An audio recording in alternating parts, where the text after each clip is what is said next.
Day 9 of Forge Keyboard updates every day until the product ships. Check out what we just got in. Why am I so excited over a simple vacuum pump?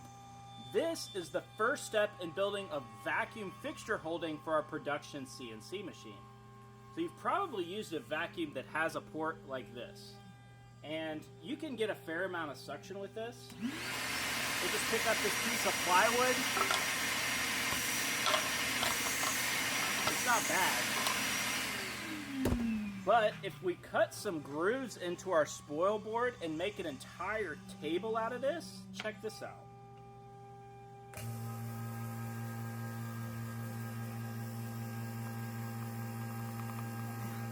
I physically am not strong enough to remove the wood from the spoil board.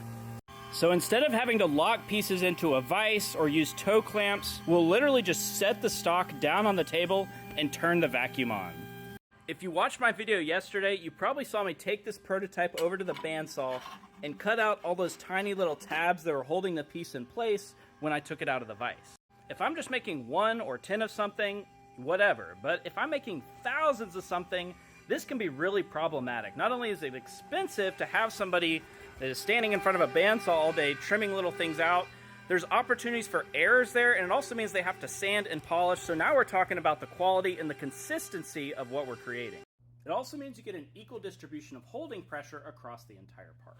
So here's a set of keycaps we just cut, and if I were to compress this, like put it in a vise, it's gonna bow. And combine that with the forces of that high-speed bit running through the material, there's no reason why it can't grab one of these keycaps and throw it across the room.